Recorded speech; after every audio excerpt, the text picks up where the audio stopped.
Well, guys, it was tough to make it through all of the hand violence from Demonoid, but we're going to reshelve this into our new favorite section of the Moratorium.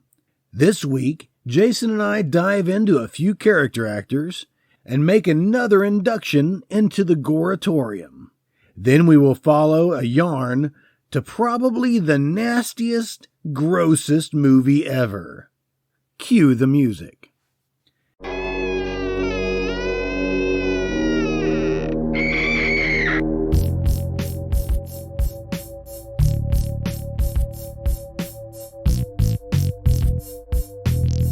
Yeah, they're dead. They're all messed up.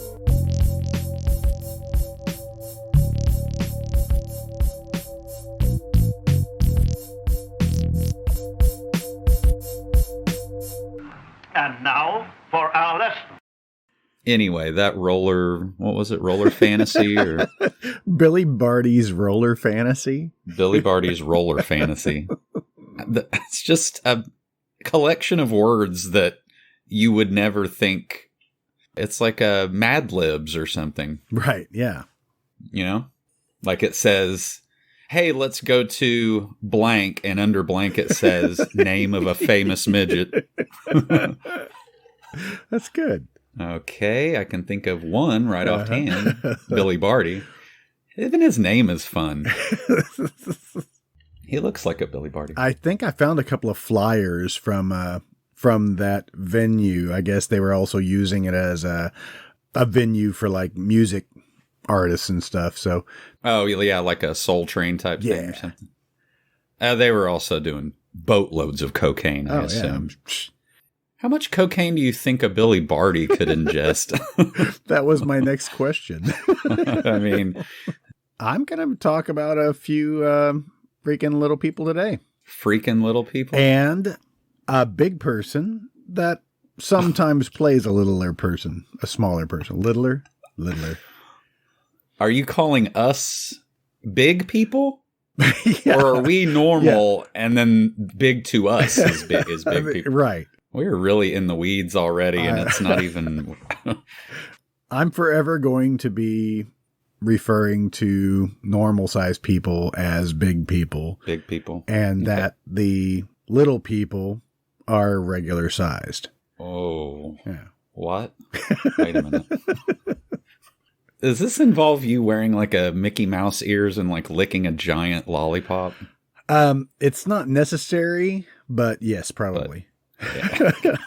Good. Oh, glad we cleared all that up. Are we done already? I think so. My brain's a little scrambled because I stayed up a little late last night and indulged a little bit. Mm-hmm. And what were you drinking? Good beer or crappy beer? No, good beer. Okay, good.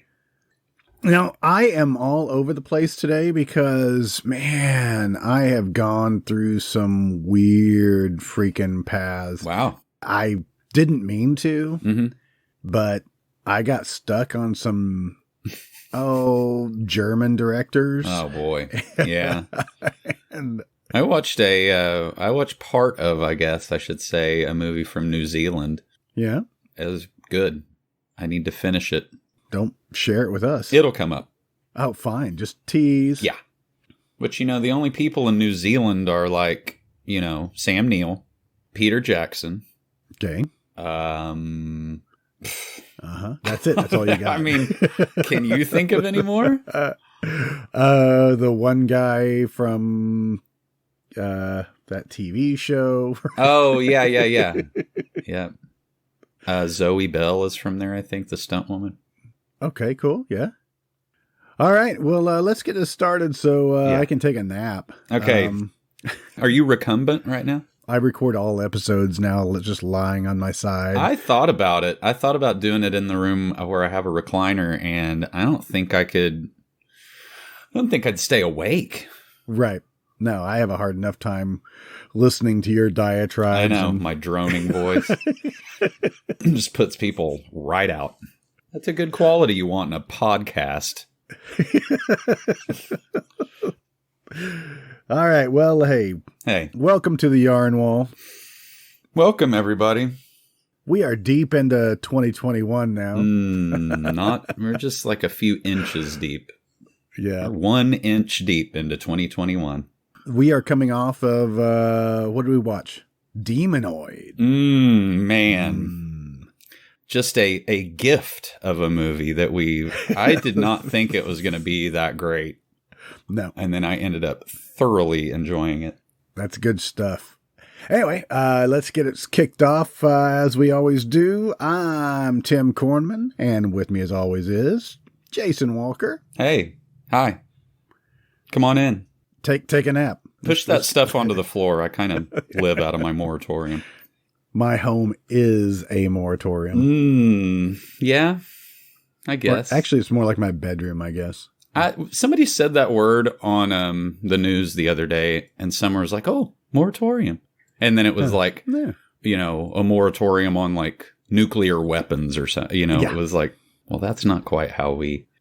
Guys, everybody listening to this, don't think about the name too much because it's just a cool name. Everybody I think I'm going to be talking about today has a weird name too. Oh, cool. Yeah, I've got a Mobeedy.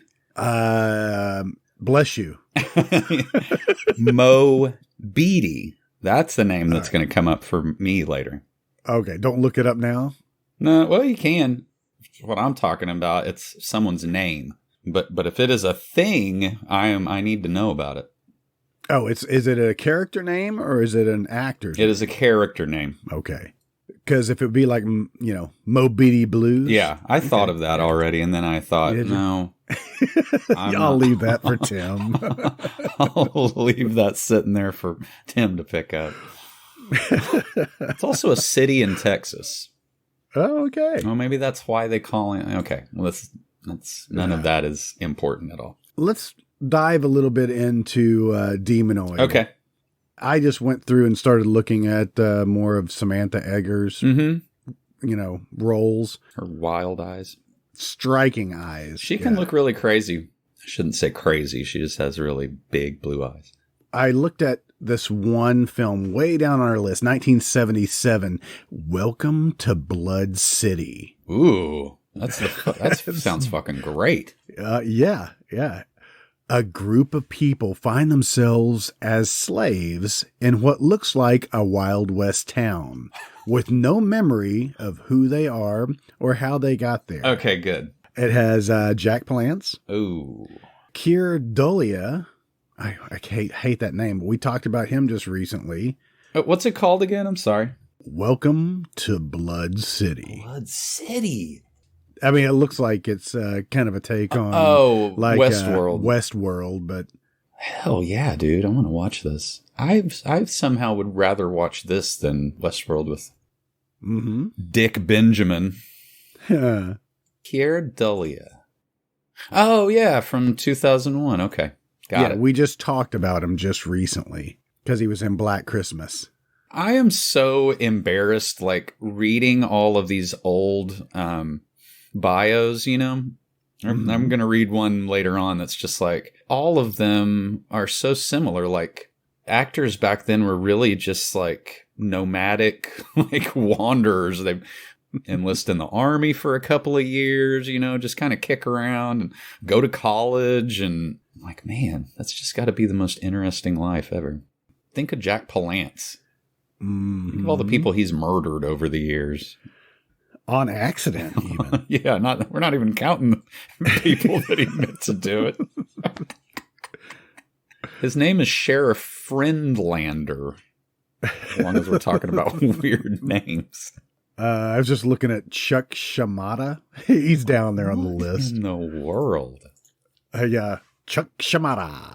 Barry Morse. I think I know him from Space 1999. I've been watching a little bit of Space 1999 and wow. I mean, Martin Landau in like a Star Trek style figure hugging outfit, but like where Star Trek was like, at least there were some colors, sure. It's like 70s mustard yellow and green, but, Space 1999, man. Here, Martin Landau in a basically looks like a one-piece tight in all the wrong places suit that is beige. It is a beige suit. Something I would not wish on my enemies. Anyway, sorry. It bunches in all the wrong places. Oh. Anyway, Chuck Shimada. He's in a lot of, like, more recent movies. I'm sure he's always, like, you know, like a military guy or... I was just looking at House by the Lake, 1976. Mm-hmm. That was a Chuck Shimada, Don Stroud. Chuck Shimada joint. So that's just like a, House by the Edge of the Park type film. You might have to check that out sometime. There were a lot of, like, hostage type movies around the same time, and they were happening, like, before the Manson murders and stuff.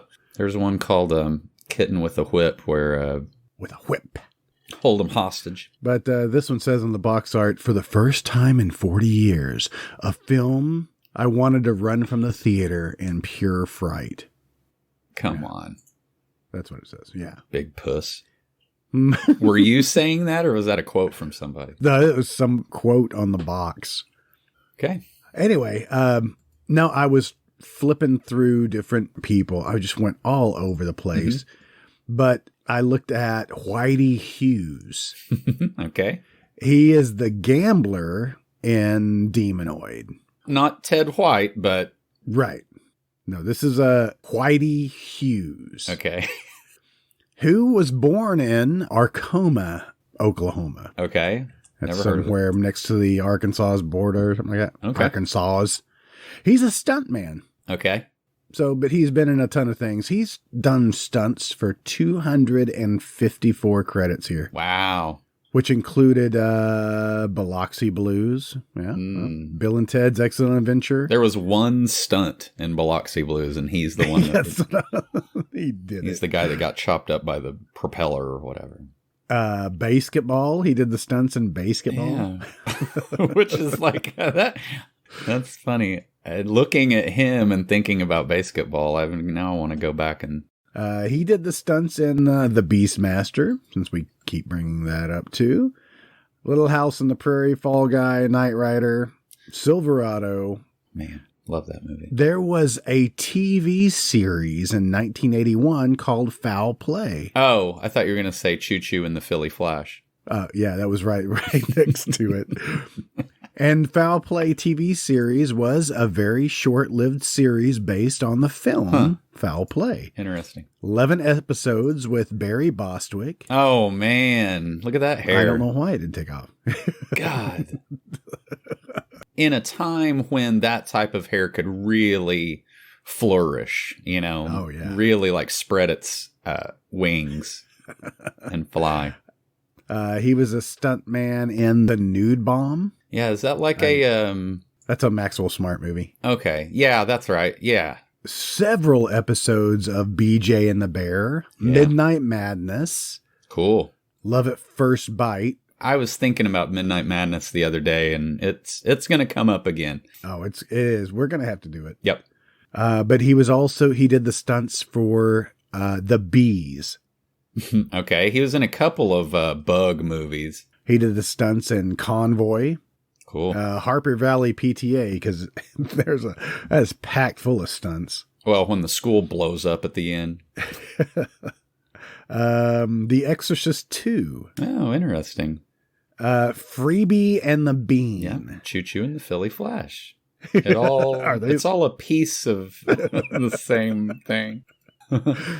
Are those sequels to each other? No. I've never seen Choo Choo and the Philly Flash. There, I said it. There. You happy? You got it out of me. I got to click on it just to see who's in this. Of course, Alan Arkin. So that is then maybe because Alan Arkin was in Freebie and the Bean. Yeah, I think it's a shared universe like the Avengers, and all. Mm-hmm. So he plays Flash and Choo Choo, and he plays Bean and Freebie and the Bean. Oh my God. I don't know if we have enough time to unravel all of this. Vincent Schiavelli is in this. Sid Haig. Danny Glover. Oh, wow. Ruth Buzzy. Whoa. We might have to start a Choo Choo and the Philly Flash podcast now. Flash used to be a talented baseball player, but he took to drinking.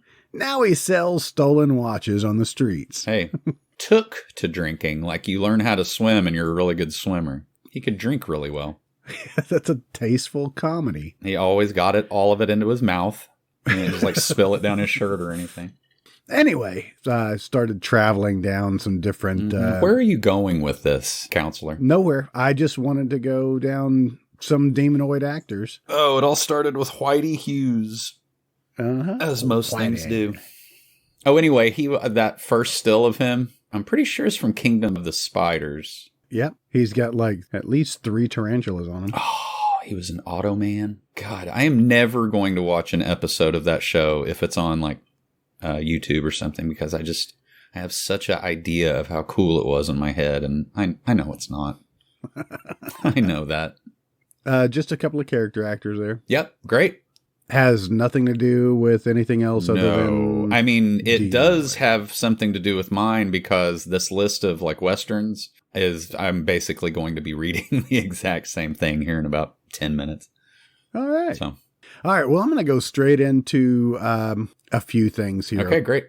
I can start with my deep dive, but it branches out so much. So it's going to be a long trek. So buckle up. Well, maybe it'll be a crossover with my deep dive. Ooh. I chose a guy that we talk about constantly because he shows up everywhere. Mm-hmm. He doesn't even really care if it's a good movie that he's in. He's just getting that paycheck. Yeah, he's getting a paycheck. But he's been in some of our favorite films. Was he in Welcome to Blood City? John Rhys Davies. Oh, okay. Beloved character. Beloved. Actor, who seems like a gentle giant. Yeah. But he's only 5'9". Is he really? Yeah, I always thought he was huge. Okay, yes. Okay, so then it was easier for him to be Gimli then. I guess. But he's Welsh. Okay. He spent up to 5 hours a day putting on the makeup for the role of Gimli. It was discovered early on that he was allergic to the prosthetics. Oh, no. That is going to be a big problem. Yeah. The first week, it burned the skin under his eyes. Oh, man. After filming was completed, he was given the appliance used and told to do with it what he wanted.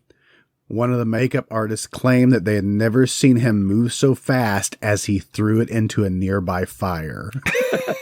Jesus, that was like a $3,000 appliance there, John. It says here in his trivia on IMDb, he keeps himself busy by developing a new hobby with each movie. Okay. He's been in a ton of films. How many hobbies does one man need? His hobby for Raiders of the Lost Ark was just killing monkeys. He loved it. It took you a second. You didn't want to say it. No. Well, it's illegal. So there's that. John Rhys Davies has 270 credits. Wow, damn. And has been in so many movies and so many crappy movies. Yeah. It's amazing how many crappy movies he's been in. Like Living Daylights. I don't know. He goes way back into the 70s here, early 60s. Well, yeah, he has to be like a theater guy first, right? I would assume. Yeah, I'm sure. He's got that voice. It's that voice, yeah. And that's what actually puts him into a lot of video games as well. Right. No, he's been in a ton of different like TV series as well. He was in Shogun. Yeah, he was in I, Claudius. The Dane Dyke Mysteries series. I like that. He played the armchair. People just sat in him. Wait a minute. Is that a name? My joke. I'm going to need to see this. He hates being in makeup, but he spent 7 hours in the makeup chair transforming him into the armchair for this role. He was allergic to every bit. He was in Sphinx. I vaguely remember. Let me get my eyeballs on it. Oh, yeah. It's got a cool box art. Mm-hmm. That was Leslie Ann Down and Frank Langella. John Gielgud. It's weird that Frank Langella was like super handsome. Oh, yeah. I mean, I guess he is or was in these later roles, but that Dracula that he did like in the 80s. Dracula was 1979. Yeah. That was Frank Langella. Yeah. Here he is. Donald Pleasance. Laurence Olivier.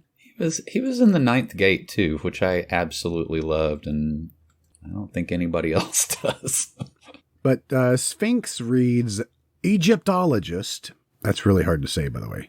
Have you ever set out to be an Egyptologist? That is kind of got a hard stop right in the middle of it. Egyptologist.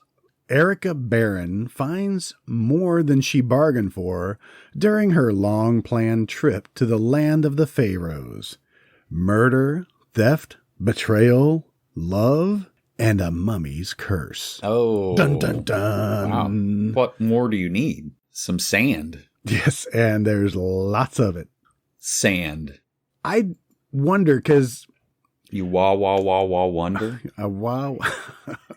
John Rhys Davies has been in a lot of sand adventure movies. True. What would you call those?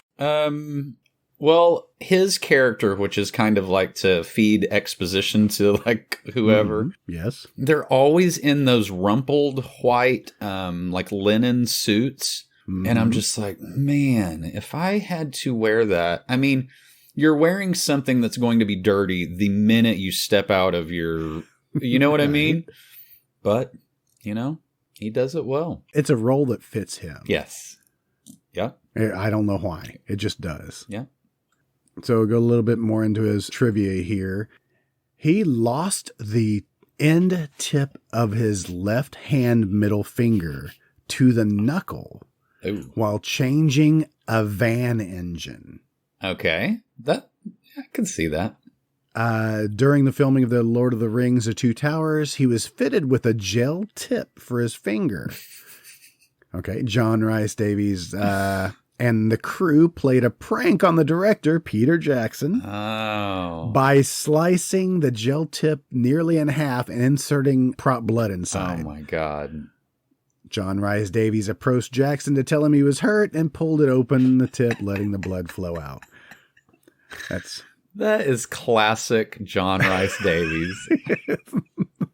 And then he actually chopped his finger off, and then Peter Jackson didn't believe him. That wasn't my fake one. No. Yeah, whatever. Bears a resemblance to Italian singer Pavarotti. He does. He looks a lot like him. I don't get him confused, but he is similar looking to Brian Blessed too, a little bit. Okay. The guy that was the guy with the wings and Flash Gordon. I can't think of what his name is. Right. All right. Why is he a hyphenate? I always think it's weird when men have hyphenated names. What? I don't have any answers. Damn it. We may never know.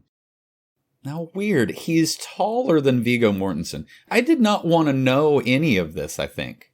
It says, actually, he is taller than his co-stars Viggo Mortensen, Orlando Bloom, and Ian McKellen. Yet he plays the dwarf. That is so... They're all short. I did not realize that. I think maybe the acting thing is part of all of that, is kind of wrapped up in all of that. I mean, does Tom Cruise have little man syndrome? Yeah, he does. That's why he's a Scientologist. Now, I'm catching them in a lie. I just went to... heighthcheck.com. Yeah, it's there. Ian McKellen is 5'11", which is taller than 5'9.5". Yeah, if you do the math, technically, it's taller. Can't trust everything. No, that is very true, especially about IMDb. I mean, Wikipedia also. Which Viggo Mortensen is 5'11", still taller than 5'9.5". Yeah, still. It still is, since the last time that we brought that up. Still taller. Wow, it goes on and on talking about the different heights of freaking Yeah. You really bogged down in the whole height issue. Did you say that he was in Sliders? Because he is, or was. Remember that show? I did not watch that show. I saw probably a couple of episodes. Anyway, I just think it's funny. It's not about tiny burgers, if that's what you're... if that's what I wanted it to be. Now that I would have watched. Little John Rice Davies with little bitty burgers. In John Rice Davies' career, for some reason, I got on to a little man who who also was in... got on to a little man. In The Hobbit, God damn it. I don't know where I got my connection to him. His name is Kiran Shah. Okay. Kiranshah. Okay. Who was a tiny stunt person. for Lord of the Rings? Yes. What? So, wait a minute. Didn't we just establish that he wasn't that short? Right. Well, this guy, Kieran, is the Guinness Book World Record holder as the shortest professional stuntman currently working in film. Oh, my God. Does it show a picture of him on IMDb? Well, I'm looking at his IMDb. He's in a ton of stuff. Oh, man. Just about everything, like Chronicles of Narnia. Several characters in Star Wars series. Any Dark Crystal. Yeah, any fantasy or sci-fi movie, you're going to have some little people in there. It's fun. But he also played in Raiders of the Lost Ark. He played Abu. Now, I can't pick that out of my head, but wait, the little guy? Yeah, Abu. He was an Ewok in Return of the Jedi. Okay, so he's been around for a while. Mm-hmm. He was Blunder in Legend. Okay, just one of the group of friendly woods folk. I guess so. Yeah. Cool. I mean, now I'm trying to think of who that would be. But this guy played the stunt double for Elijah Wood in Lord of the Rings. Okay. Interesting. He was also a stunt double for Carrie Henn in Aliens. Oh, Newt? Yeah, Newt. Newt. My name is Newt.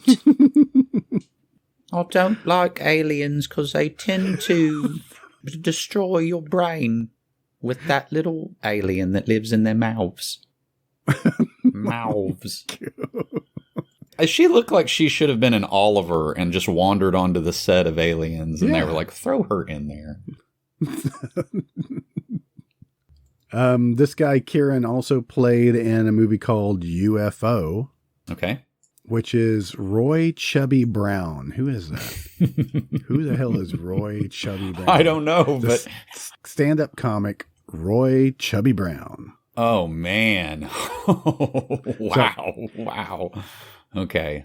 We're going to start that Roy Chubby Brown podcast, too, because a lot of material there. So, John Rice Davies was also in Waxwork as the werewolf. Mm-hmm. So I went on to Waxwork just to flip around on that, and then had to click on another little person, Mihaly Michu-Mezaros. What? Who plays the little guy on the box of Waxwork? Oh yeah. He's in other things too. No, he's only got a couple of credits. Was he in Gothic? No, he was not the little thing that was sitting on the chest. Hey, you're the one that started all this. Man, really deep here. But in Waxwork, this Mihaly Michu-Mezaros played Alf. Oh, okay. Man, okay. Well, or maybe one of the people. It only shows him in 10 episodes, but he was Alf. So he was in the costume. Okay. He was in Freaked? Yes.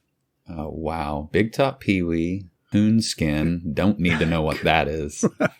As a boxing referee, I want to see that too. What?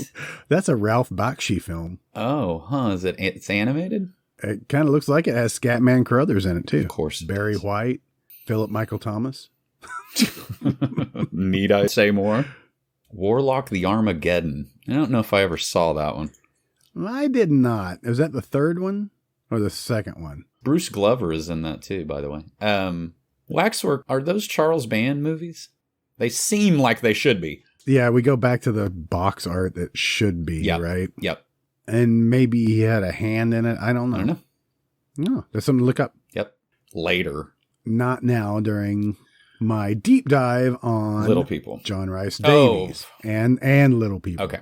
So I'm going to leave the Little People alone for just for a minute. Oh, please. I'm going to scroll down here to see that, yes, John Rice Davies was in Sahara. Okay. Some more sand movies, sand adventures.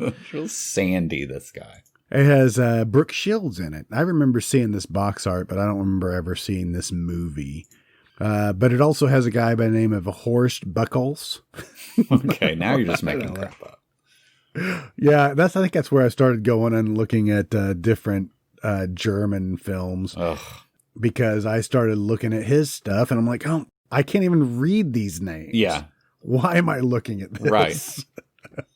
Okay, I got lost. Where? That was Sahara. Okay, what year was that? John Rice Davies. 1983. 83. Let me get on track here. Boy, he was in a lot of stinkers, though. I just zipped past a bunch of them that were in the 90s. He is in Grizzly, too. Are we getting there? Just getting ready to say that. Just saying that. Okay. Which is supposed to be out this month. Oh, cool. Man, I can't wait. But there was a lot of sword and sandal movies, too, right? Mm-hmm. So Sword of the Valiant. I think I've seen that. Yeah, that has Miles O'Keefe in it. Oh, Miles and Miles. How much O'Keefe is in this movie? Baron Fortinbras. He's got some really weird names too. Oh yeah. Oh my God. Okay, this is confusing to me because I was looking up Sean Connery or something like that. Who plays the Green Knight. See, I think I know this movie as, I swear it was just called The Green Knight. Because I watched it on Cinemax or something. It just got thrown in with all those Sinbad and, like all those Ray Harryhausen movies. Yeah, I've seen this several times. Yeah, Sean Connery has this almost feminine headdress thing on. Yeah, he also is like, the stomach is like exposed, showing his like hairy 70s belly. Is he like midriff? The last two movies that we've talked about, Ronald Lacey is in both of them, who played the Nazi guy that got the thing burned onto his face hand. melted off. Yeah. And his face melted later. Yeah. Which is fun. Okay, now wait a minute. Did you say David Rappaport? No. It's the little person I just saw him down there. I'm not laughing at it. I'm just it really is like every movie that we're looking at now has one little person. His name is Sage in Sword of the Valiant, but I remember him from Brazil, I think. Terry or Gilliam. Time Bandits? Time Bandits, not Brazil. Yes. The Wizard? I think I watched that too. Oh yeah, he plays a little devil in The Young Ones. If everybody listening to this, go out and find The Young Ones and watch it. I've never watched it. Oh my God, you're missing out. I know you've talked to me about this before. I will take my scolding off the air. Oh, so good.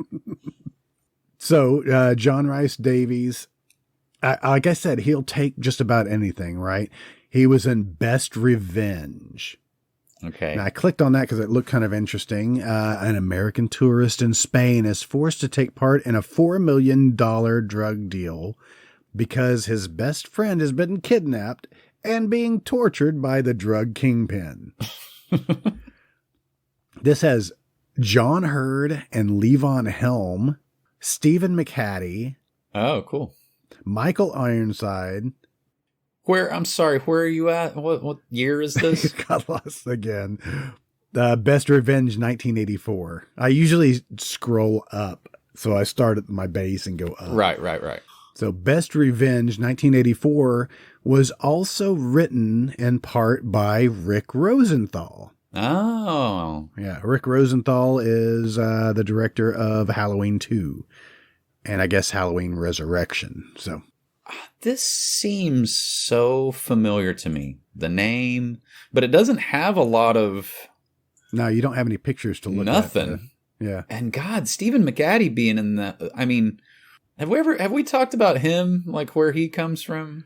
I mean, we need to save it if we haven't, but we've talked about him, but I mean, he's got 214 credits. Exactly. And in my mind, I'm like, man, if I saw that face once, I would know, I don't remember him in anything until like X-Files timeline, Yeah. But no, he was well into the 70s. But it was just like you said, he's like one of the guys we didn't even recognize till later on. But he's been in a ton of things. Right. It's like if you saw Lance Henriksen, you're like, oh, well, there's no mistaking that face. That's right. Also, I feel like possibly if Joe listens to this episode, we should be calling, his name is John Rhys Davies. It's not John Rice Davies. Oh, are you kidding me? I'm just, I'm just going to say Mr. Davies. Yes. Pick one. Pick one last name and then just stick to it. He was also in a movie called The Princess and the Dwarf. Oh my God. Who was the dwarf in this one? Warwick Davis. Yes. Oh, okay. We're going to get short little emails from him. Oh, no. No. I looked at this one because it has Richard Kiel, John Matuzak, Don Wells, Dom DeLuise. I'm talking like lots of body here. Can you imagine being Warwick Davis and being at crotch level to Dom DeLuise? That must be terrifying. Oh, shit. It's coming right at me. I don't know if you've seen this, but there is a IMDb poll, which I think is also kind of, insensitive, but it says it says something like the best acting dwarf, which I don't know. Is that an award? It says make your choice. It's like a Mortal Kombat. You have to choose one of them before you can go on. I mean, it basically has every little person that's ever been in a movie. Dude, do yourself a favor and look up Deep Roy. I know that name is... I know. He bothers me. He's haunting. He may be the reason that I hated the Willy Wonka movie with, never in a million. Oh, that's right. He was the one that they just duplicated him, basically. Right, he played like 30 different people. Yeah, he was in a hall of mirrors just dancing around. My God, just dancing. Dancing like the fucking, like the guy in Twin Peaks. That's it. That concludes our portion of the Tiny Cast. Oh, Tim. For shame. For shame. I can't help it. There's a little bit more trivia here for John. That's what it was. Every film that he has made with Kieran Shaw, who is the little person, has been nominated for Best Picture. Wow, okay. Which was Indiana Jones, Lord of the Rings, Two Towers, and Return of the King. Gotcha. So that's cool. If you scroll down on IMDb to your recently viewed, mine is just like 10 pictures of midgets. So that's good stuff. Mr. Davies. Okay. Like I said, he'll take anything it looks like. Here's one, a movie called Chupacabra Terror, 2005. That one leapt out at me, too. This says, when a cryptozoologist, Dr. Pena, traps a legendary chupacabra on the remote Caribbean island, he smuggles it aboard a cruise ship with disastrous results. Who wouldn't? He's like, you know what? I just discovered this thing. It's coming with me. That also has Giancarlo Esposito in it. Love that guy. But if you look at the pics, I think every picture has the chupacabra in it, which looks like just a man in a suit. He kind of looks like, was it the Guyver? Yes. What? I'm sorry. I have totally lost it. Where are we at? 2005. Chupacabra Terror. Okay, there it is. Captain Randolph. And there he is in a captain suit. Oh, man, that monster on the front looks really dorky. Look at the pics. Oh, well, that's not bad. I kind of dig that. The picture they got for the cover is horrible. It's almost like a Dog Boy. Yeah, Dog Boy and meets like Creature from the Black Lagoon and the final vampire in like the third Underworld movie. Yes, there you go. It might just be a recycled costume from the Underworld franchise. Might be. He was also in 2 movies. He was in Anaconda 3, Offspring, and Anaconda's Trail of Blood. Is that like those Anacondas? But he plays the same character. Oh, okay.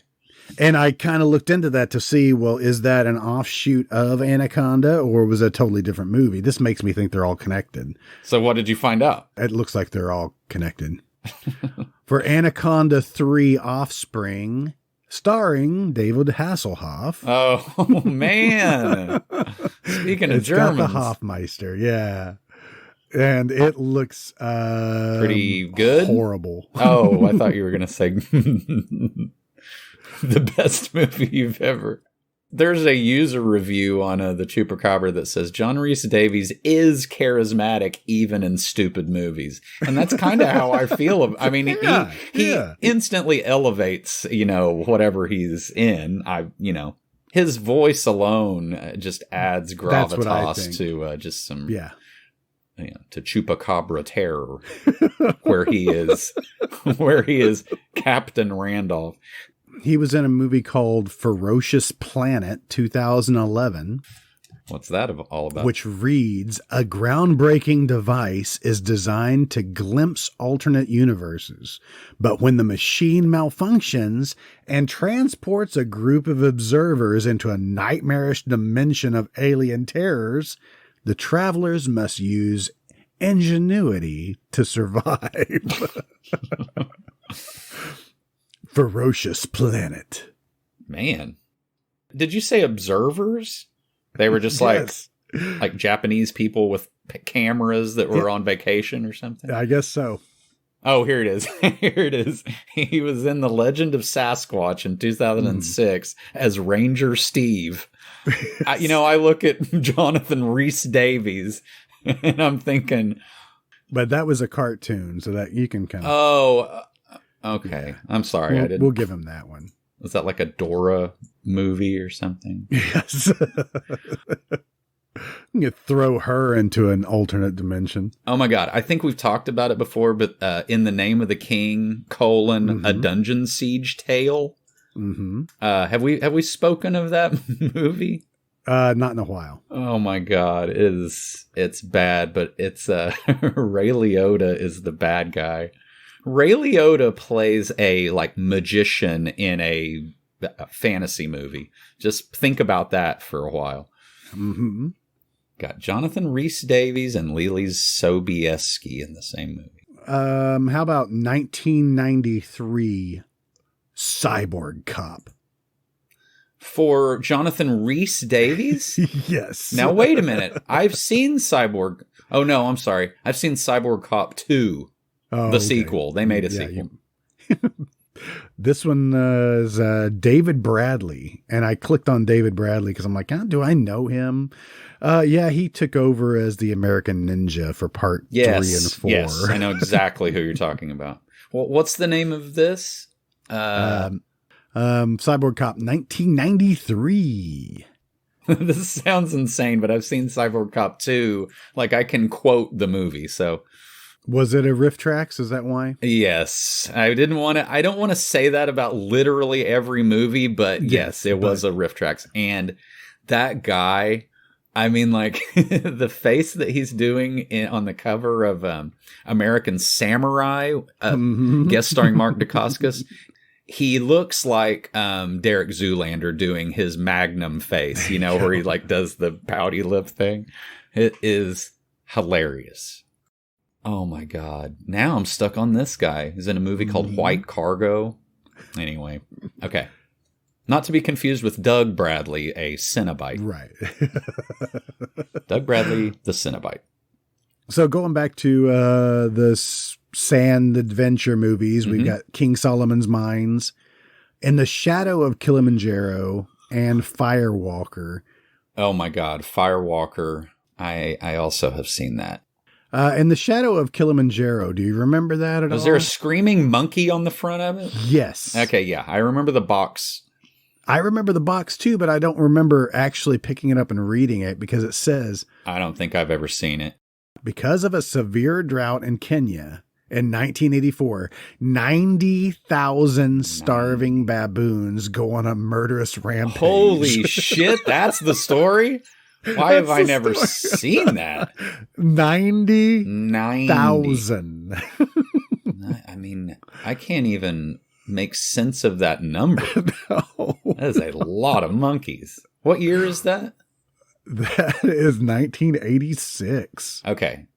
Yeah, that looks scary. But also, he is in a lot of monkey-centric movies, too, I think. Like, it's in his contract. Yeah, I might have to watch that. 90,000. How many animals did they kill in that film? What I'm wondering is, okay, everybody has monkeys on them. You know, like if you look at the pictures, it's like they're filthy with monkeys.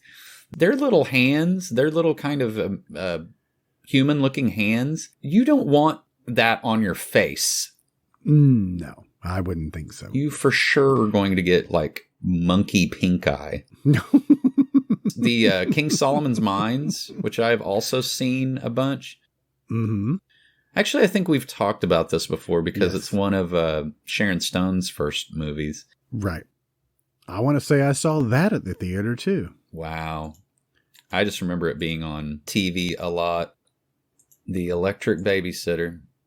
Well, the King Solomon's Mines was the second one, right? Because the first one was Alan Quartermain Lost City of Gold. Oh, okay. Yeah, and it was still Richard Chamberlain. Yeah.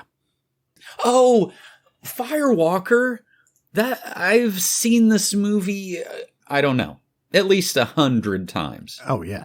Oh, yeah. Chuck Norris and Louis Gossett Jr. together, finally? As a comedic pair, too. Yes, they're like buddy. It's like a buddy sand movie. What would you call that? Yeah, sure. It's a sandy two-hander. A sandy hander. I don't know. There's something there. I'm going to write that down. Sandy hander. I think it means something else, Jason. I think it means what you... That's an Arabian hand job. Yep.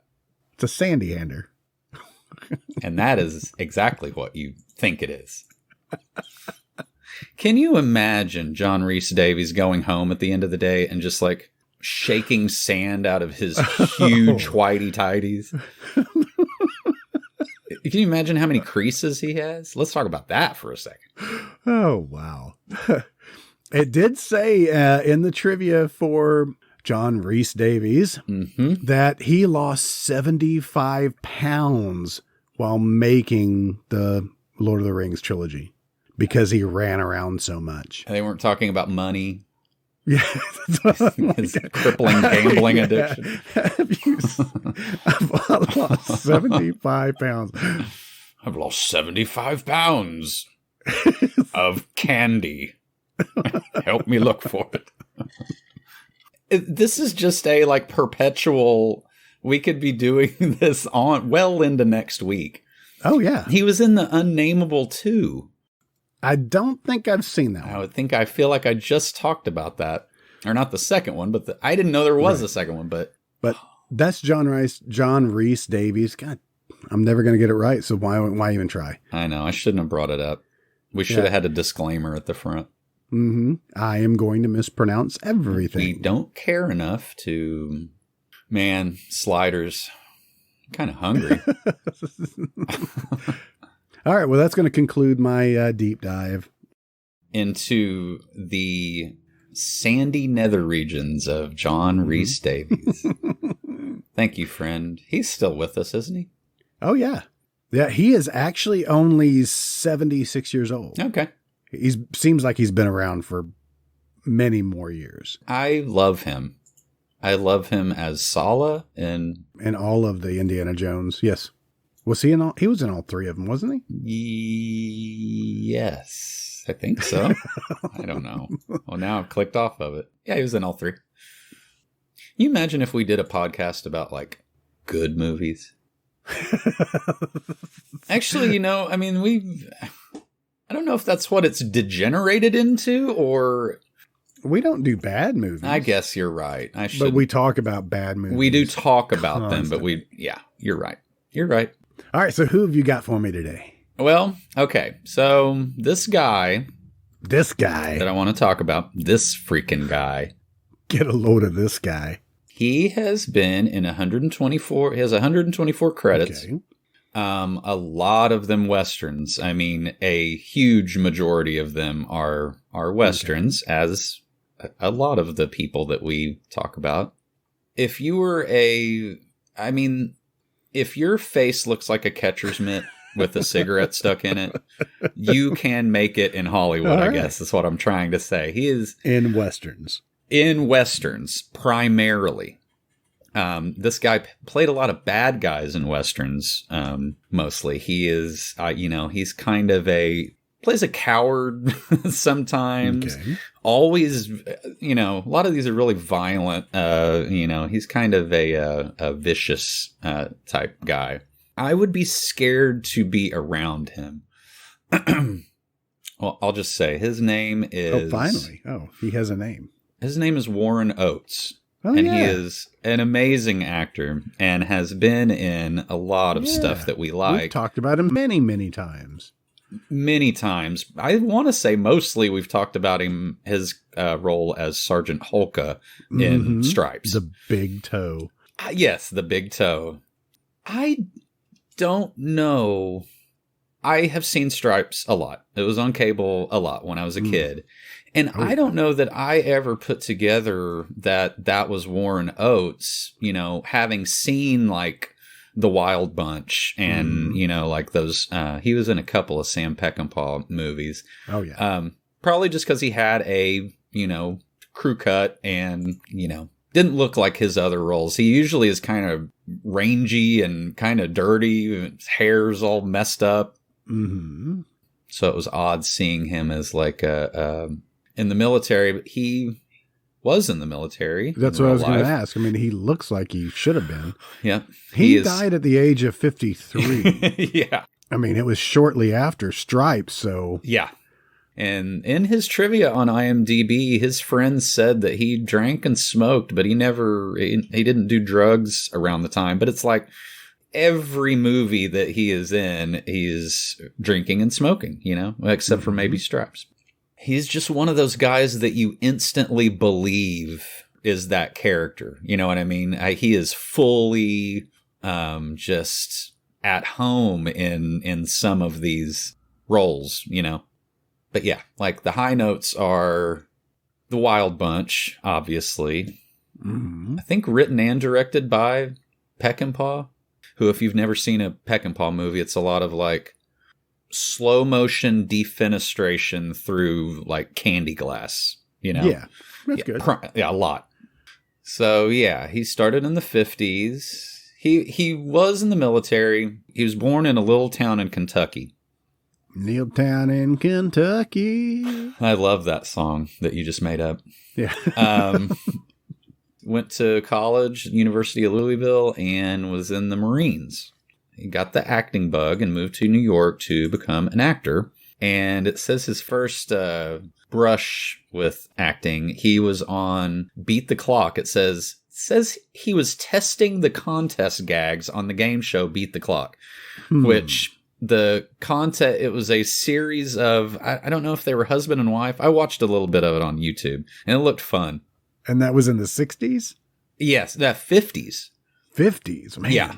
I mean, it is like black and white, not very well filmed. And I don't know if it was always husband and wife teams that were on the show as contestants. But they had to do little, like the one I saw, they had to like pick up a volleyball with two pieces of looked like a clothesline. So the husband and wife have one side of two lengths of clothesline, and they have to pick up a ball and go and put it in a basket. Okay. And the whole time the crowd's cheering and the clock's ticking. Sounds like a drinking game, basically. Which was probably true. Everybody was drinking in the 50s, so technically it was a drinking game. They probably had cigarettes in their mouths while they were playing this game as well, right? Yep. Can't breathe without my Winstons. It's hard to play a game when you've got a tumbler of scotch and a cigarette in your hand. You'll have to put one down. It does say here in his trivia, though, that he was in the Marine Corps for 2 years, 1946 to 1948. Gotcha. Serving as an aircraft mechanic. Oh, okay. That's cool. He was in a ton of TV. Oh, yeah. Lots and lots and lots of Westerns. So let's see, Black Saddle, Buckskin, The Rough Riders. Mm-hmm. All of those. It all sounds like gay magazines from the 80s. Buckskin. Or little dirty stories or something. His names in a lot of these are funny. Bill Hooton, Shep Martin, Bert Scanlon, Troy Armbruster. And I love this too. He's 3 different people in Wanted Dead or Alive. He's Clem Robinson. Love the name Clem. Clem. When's that going to come back around? Come back. He was Cowpoke in Tate. Yep. Just Cowpoke. He just stood there with a cow poking him. In Private Property, he was Boots. Yeah, Boots. Billy Joe. Magruder. Oh, that's a good name. Paul Magruder. What's the rise and fall of Legs Diamond? I don't know, but I definitely have heard that name before. Am I going to click on it now? No. Am I going to quickly forget about it? Yes. He's in the Twilight Zone twice, and I don't know if I've ever seen either one of those episodes. So sorry, guys, I failed you. He was also in Outer Limits. Cool. He was in Combat. Well, you get so excited about that. Has an exclamation point at the end of it. I'm just reading it how it's written. He was in the TV show The Fugitive. Mm-hmm. As 2 different characters. Herbie Grant and Haynes McClure. Yes. You're right about his names. They just gave him every weird freaking name. Oh, cool. He was in Lost in Space. Yep. As Jimmy Hapgood. That's not a name. That's not a name.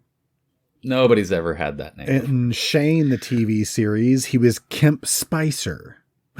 It's like Kemp? Kemp. Like rhymes with hemp? Yep. Huh. With a K. Kemp. Okay. Yeah. If you say so. Yeah. In The Big Valley, he played Corby Kyles. Corby.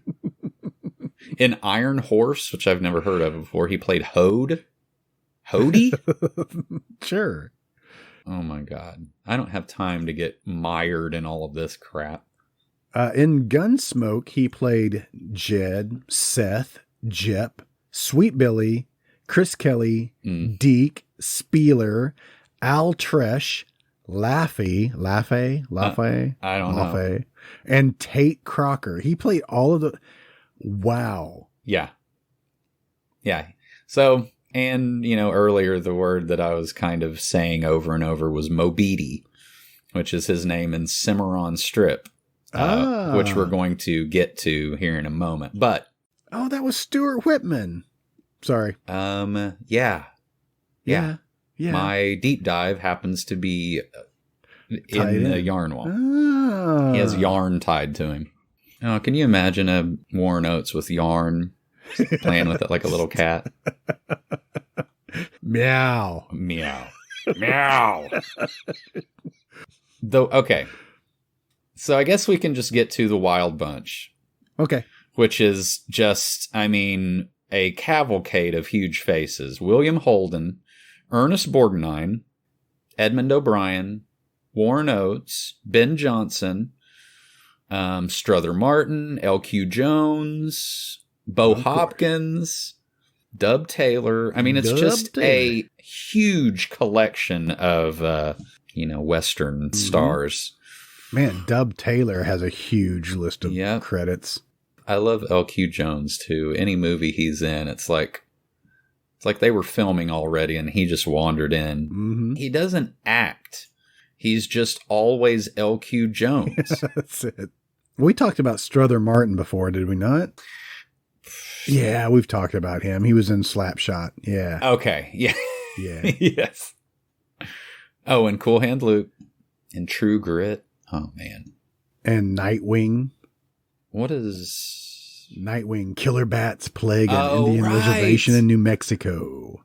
What was the one that we watched where they were, people were in this, super high-tech facility and bats got in? Right. What was that? The Chosen Ones, I think, something like that. Oh, like a title that has nothing to do with the name. The group of people were sent to the I see, yeah. the high-tech thing to Save them from... propel the human race, and Right. then they were attacked by crazy bats. Yep. Happens every time, like clockwork.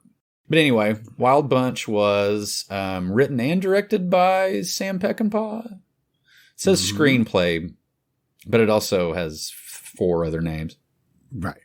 Sam Peckinpah movies are horribly violent, beautifully shot, tons of stunts in them, and just genuinely badass action movies, And, Wild Bunch is just famous for all of that. Man, I guess I didn't know that Sam Peckinpah died at an early age too. Heart failure. I mean, these were hard drinking, hard living men, They're like Marlboro men, Yes. Sam Peckinpah's nicknames, Bloody Sam, Yeah. Mad Sam, and just Peck. Okay. His birth name, David Edward Samuel Ernest Peckinpah Jr. Oh, well, I could see why. Huh? Peck is also the name of Warwick Davis in Willow. Isn't it? They call him that a lot. I think that's like a midget slur in the Willowverse. That's a Ron Howard movie. Shame on you, Ron Howard. There is a new Wild Bunch coming out in 2022. Kind of surprised that they haven't rebooted it or, remade it. And it's rumored to have Peter Dinklage in it. What is happening right now? What is going on? There's a lot of Westerns with little people, if you want to get into it. It does say, though, in Warren Oates' bio that, yes, he was, he died of a heart attack. Yeah, at 53. Yeah, and it said that, that he had been suffering chest pains for 6 months before his death, but refused to see a doctor. You just see him yelling at his heart in another room. Just keep beating! But, he said he was a heavy drinker and a chain smoker. Well, you wouldn't know it from every role that he's ever done. Yeah. He's just walking around with a bottle and...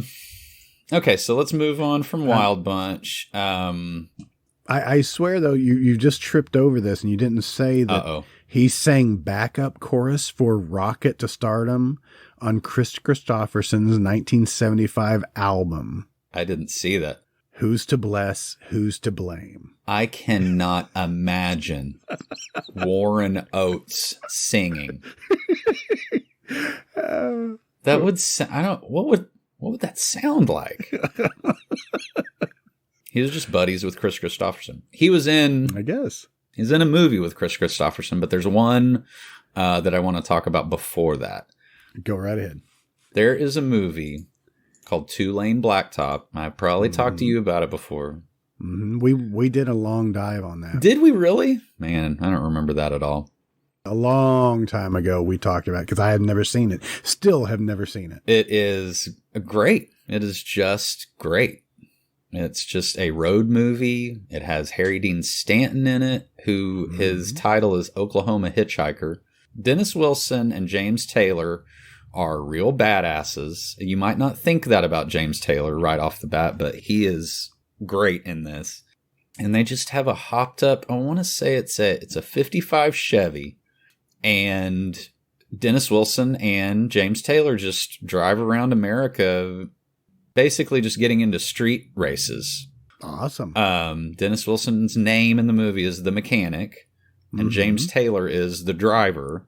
And Warren Oates, who's the guy they meet along the way, his name is GTO because I don't remember exactly his story. He's like a disgruntled guy just having kind of a midlife crisis. And they meet him along the way and basically kind of challenge each other to a race across America. Okay. And Two Lane Blacktop was directed by Monty Hellman, who also did Cockfighter, which also had Warren Oates. Yes. Yep. And I love his mayonnaise, Monty Hellman. It has eggs in it, guys. So Monty Hellman produced Reservoir Dogs. Yes, I saw that. Holy shit. He also directed The Shooting, 1966, with Jack Nicholson and Warren Oates. Did you say Jack Nicholson for a second? Jack Nicholson. He's like, he also, I've never heard of Iguana, but that for sure is Everett McGill on the front. Oh, is that? Yeah, he was Big Ed in Twin Peaks. He was Stilgar in Dune. That was a good movie, guys. Don't ever let anyone tell you that David Lynch's Dune sucked, because it was awesome. Don't even let David Lynch tell you that. Don't even let David Lynch, who took the Alan Smithy credit in that, tell you that it was bad. Anyway, Two Lane Blacktop, pretty much required viewing. You guys need to go out and see it. I'm going to have to. You keep bringing it up. I got to watch it. Okay, so now we can talk about Cockfighter, which is our next movie. No.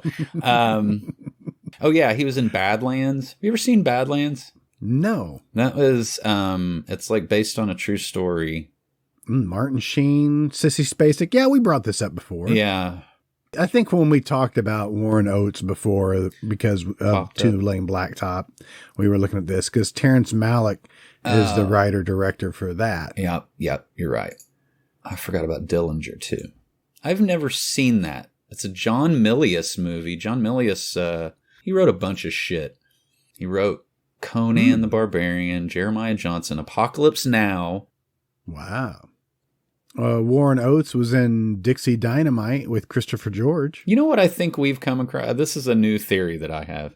I think that we do these movies and they're all related because men with weird faces are naturally attracted to each other.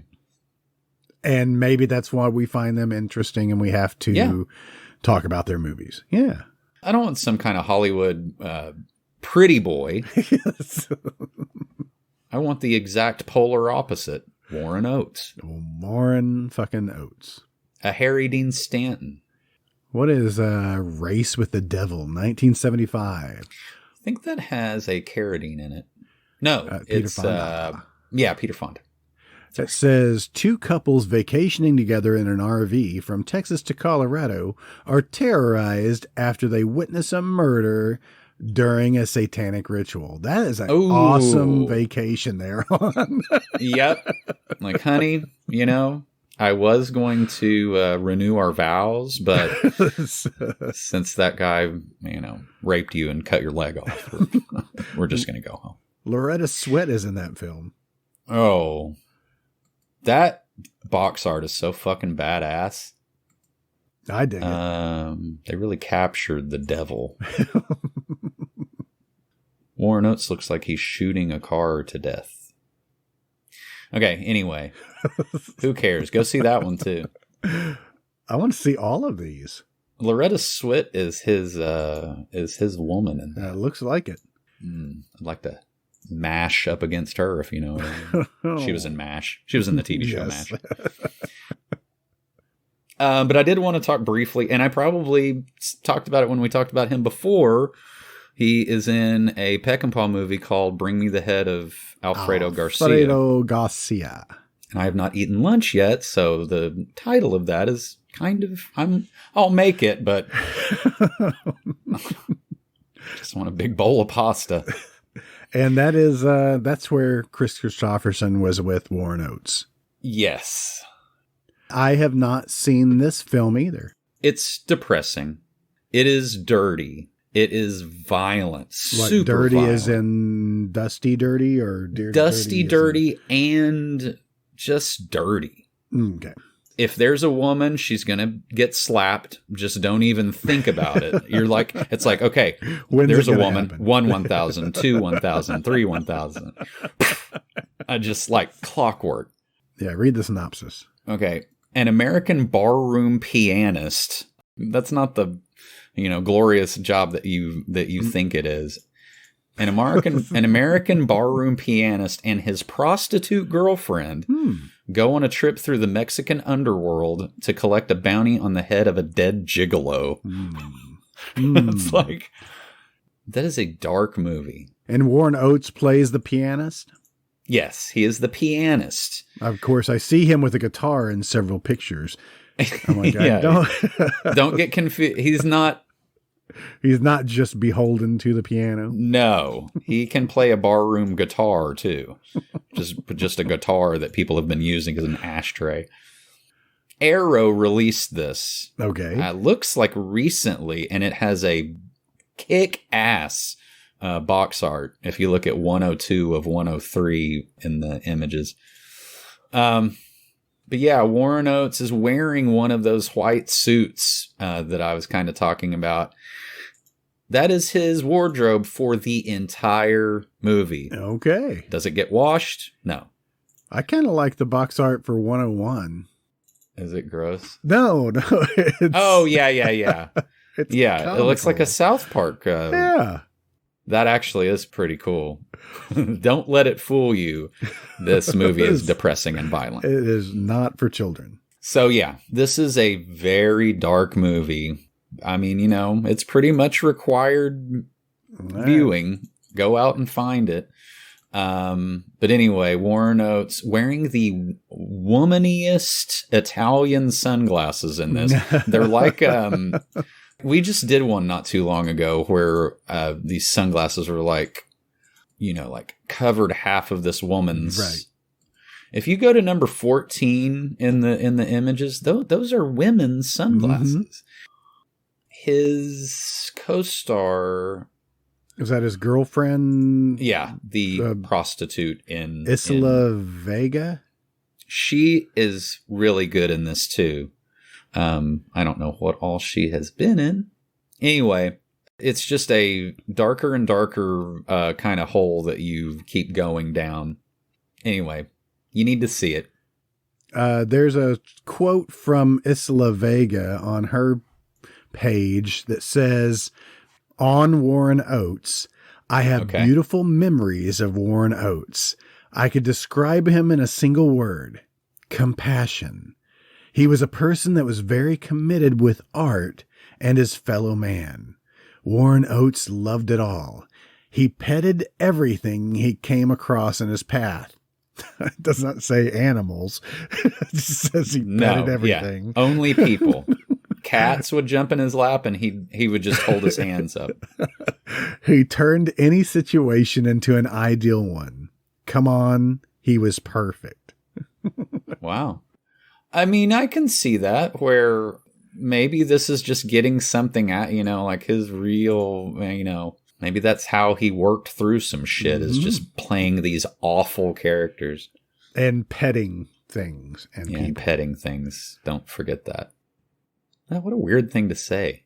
She also played second to him in Drum, 1976. That was a slave movie. Oh, the 19th century slave movie. I remember watching that with my parents way back in the day. Did you say Drum? D-R-U-M? Correct. Never heard of it. He was also in Blue Thunder. Okay. And guys, if you've never watched Stripes and you're listening to this podcast, what has happened? Yes. You're wasting your time listening to this when you should be watching Stripes. What has gone wrong in your life? He is in 1941, the huge Steven Spielberg flop. That's all I know. I know I've seen it before. I can't tell you anything about it. It's got Tim Matheson, Christopher Lee, the wife from Jaws. I didn't realize that Robert Zemeckis wrote it. Yeah. And Steven Spielberg directed. Did not know that. And it is still awful. I wonder why, though. I've never seen it. No, I think I got that confused with Neighbors. Yes, right. Treat Williams is in the pictures for 1941 with a handful of ass. Yeah, how could this possibly be bad? It's got so many good people in it. John Candy. Wish we could spend more time talking about. Wait, is Eddie Deason in it? Yeah, I see him in one of the pictures. I was trying to find him. Oh, it is Eddie Deason. Yeah. It's Eddie Deason and the mayor of Amity from Jaws. Oh, yeah. Hey, Carrie Sherman's in that. Mm-hmm. Oh, yeah, yeah. Yeah, she was in Eyes of Fire. Mickey Rourke was there. I did not see him. He must just look so young. And Dick Miller. Hey, watch your language. Hey. Well, maybe we should watch. Should we watch that? Oh, maybe. All I know is it was a flop. Kind of like, although have you ever seen Ishtar? Ishtar? Yes. Maybe on a dare once. Maybe. Often regarded as Steven Spielberg's first failure, it was actually a moderate box office success, earning $92 million worldwide on a $35 million budget. So it was okay. I don't know. I've just always heard that. But that's what it said there. Often regarded as his first failure. Yeah. But I guess a failure for him is like a good movie for everybody else. Yeah. Yeah, I guess. But he is my deep dive because he is one of the links in the chain, if you will, to the movie that we'll be doing next week. So, okay. I'm done talking about him. Warren Oates. He's a great actor. Too young. Taken from us. He was 53, but they said his lungs were 206. So don't smoke, guys. Nope. Give it up. But if you have 6 months of chest pain. 6 months. He's just punching his chest. Come on. Keep ticking. Oh, God. Yeah. A tough motherfucker. I guess. People aren't tough like that anymore. I mean, I guess he did lose eventually, but I mean. And how old was he when he died? 53. 53. I am 48. I am 5 years away. Look at him and look at me. Can you tell that he's just 5 years older than me? No. He looks ancient. Yeah. A lot of living in that face. All right. So for my Gore-a-torium intro. Intro? Cue the music.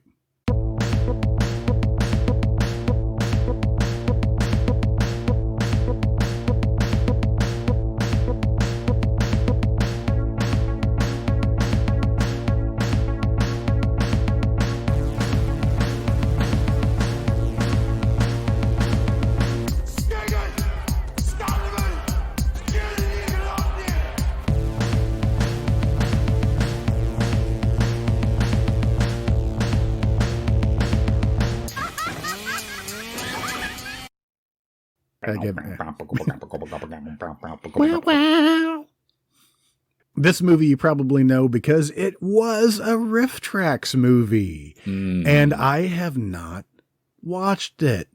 Okay. And I'm really anxious to see it now because this movie, it is a video nasty. It's on the video nasties list. Good. The effects in it are pretty gruesome, pretty gross. And we'll talk more in depth about it. But I watched 1980 Contamination. Ooh, I just watched that like day before yesterday. Really? Yes. Awesome. As a rifftrax movie? It just happened to be playing in the background. I was hoping so you could give me some insight into this film. It's pretty wild. Pretty wild, pretty Italian. Pretty Italian. I mean, I would say it's probably like 99.9% Italian. I would go there. I'll read this off. Okay.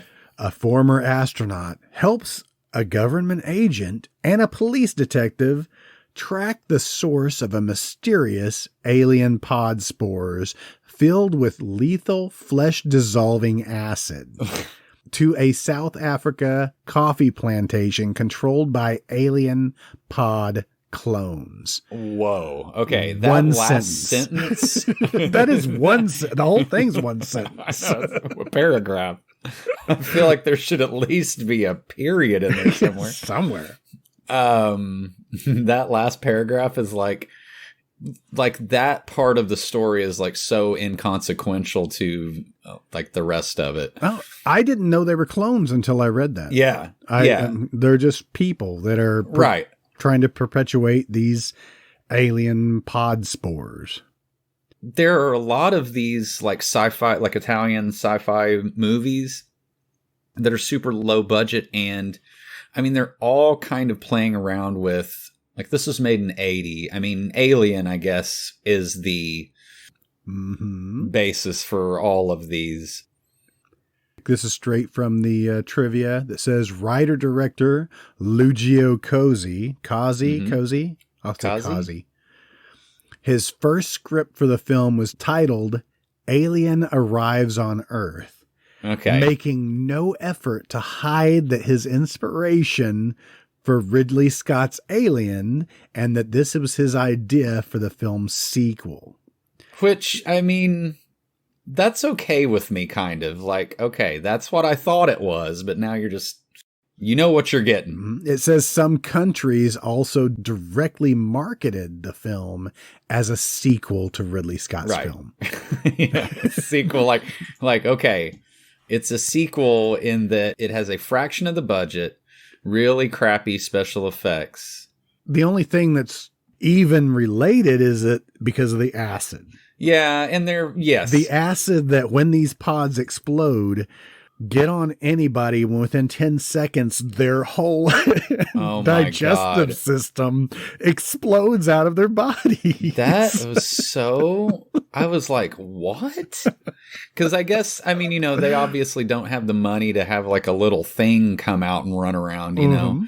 But that part was like, what? I mean, they only touched that thing like 10 seconds ago. Yes.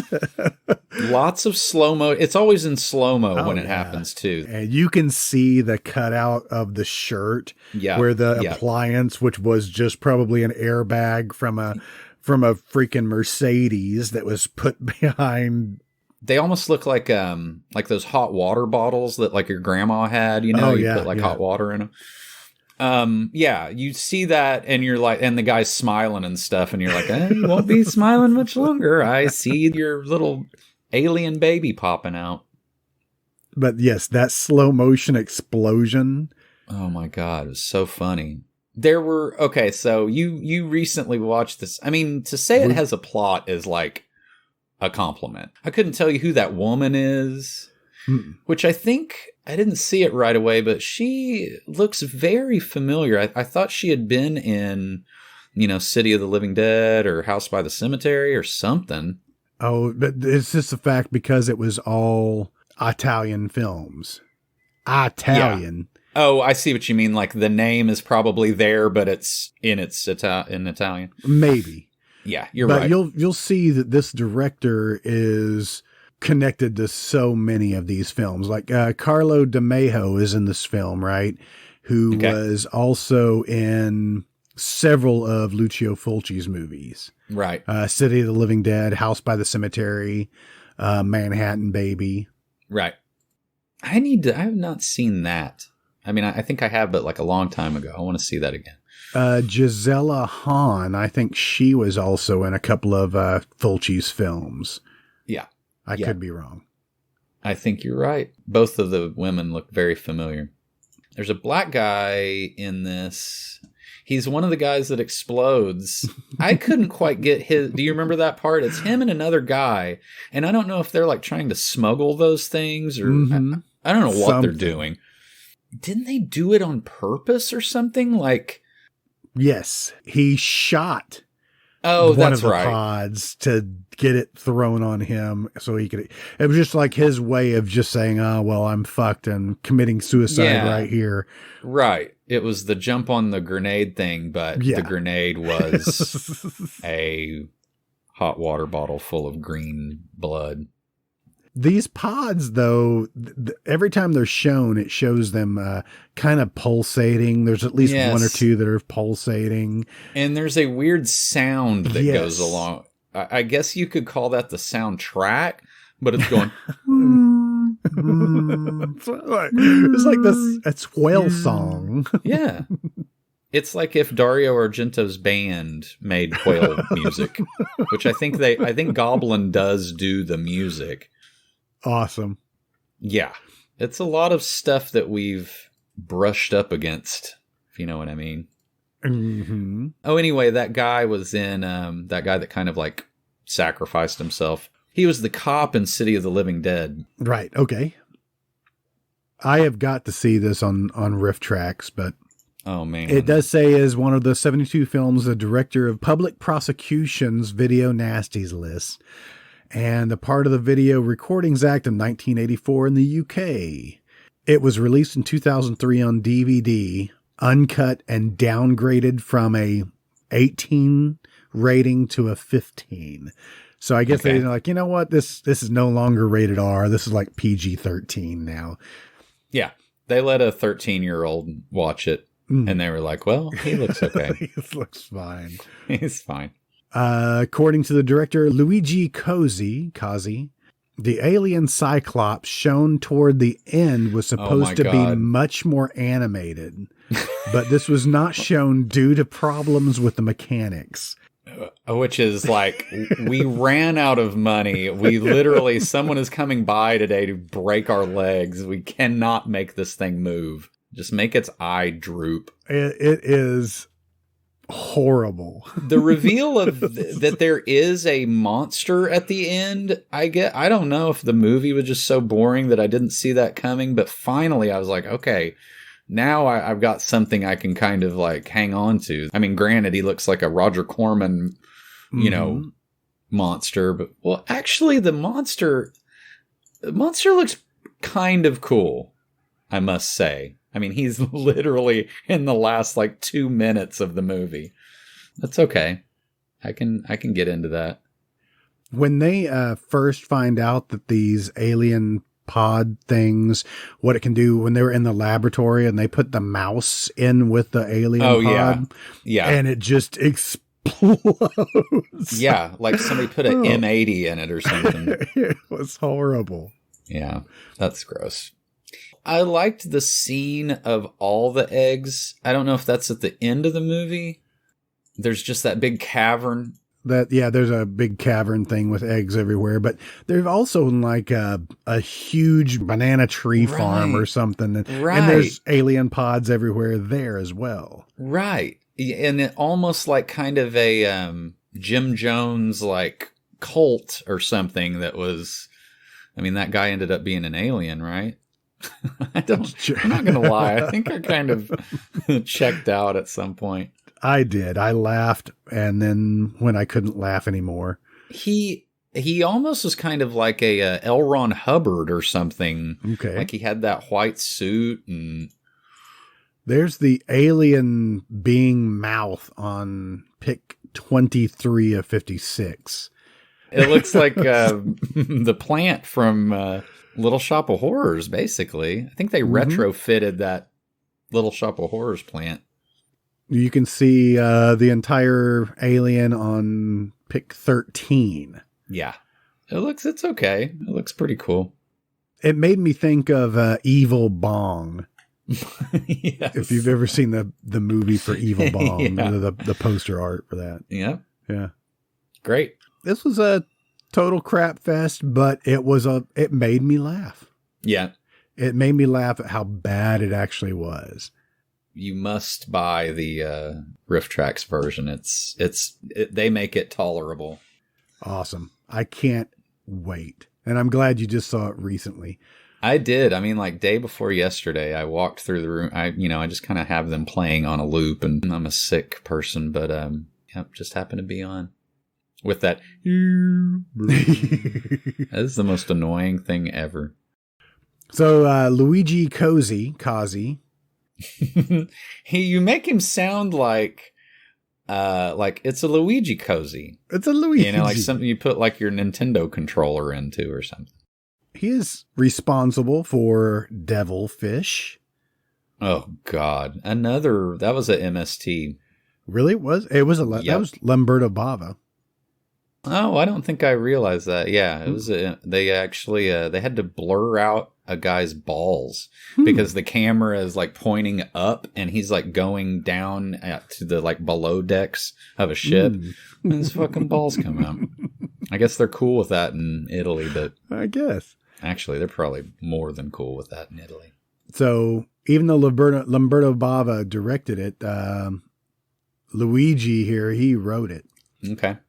Yeah. He's done a lot of writing. Yeah. Well, he did Godzilla, the Eurotrash version. Yes. In 1977, the film was purchased and colorized by Luigi Cozzi, whatever. And I think that he probably did that with crayon, right? He just did it himself. He colorized it himself.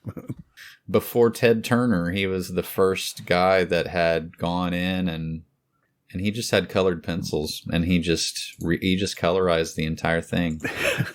Must have taken him hours. Yeah, well, a few hours.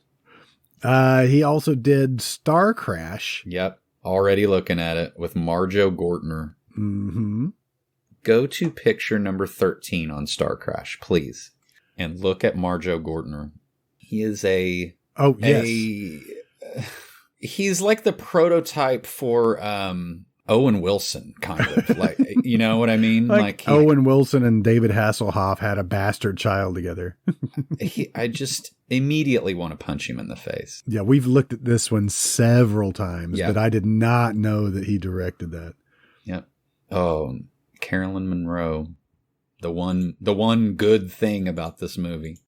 Oh, Robert Tessier is in this. Yes. They painted his face green and gave him like a Star Trek costume, which is depressing to say the least.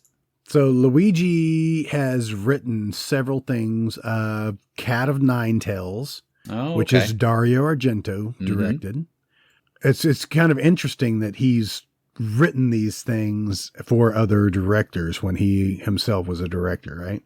I mean, I feel like written should be in quotation marks. Like, he's like, yes, and then the girl sees the cat blow up and she is splattered with cat blood. And then, like, that's it. He did the Black Cat. Mm-hmm. Yep. I've never seen this. A lot of cat movies. Flipping through the pics in the Black Cat, 1989. That was a Edgar Allan Poe story. Okay. There's some terrifying photos here. Even 5 of 21 is some sort of fetal alien baby thing. I don't know. Ew. It's disturbing. Why'd you make me look at that? Yeah, I see it right there. Gross. Yeah. Damn, that looks wild. Now I'm wondering. I don't remember the bark-faced demon thing. Now I'm going to have to watch it. So Luigi also did Paganini. Horror. Paganini? I love those sandwiches. You get a press, you put like a press on them. It makes them thinner, but it kind of like, is that what you're talking about? Sure.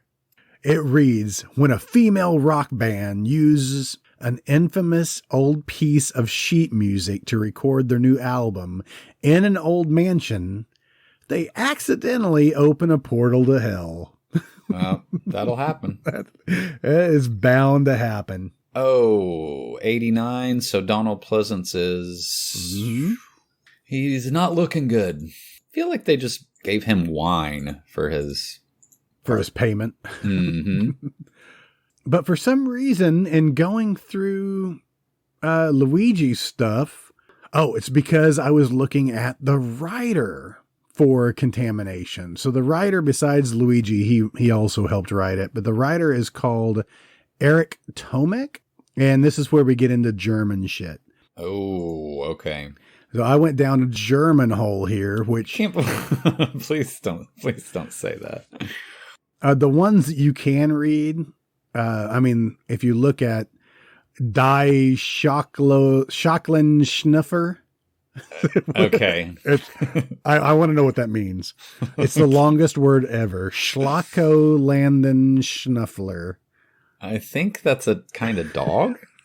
I don't know.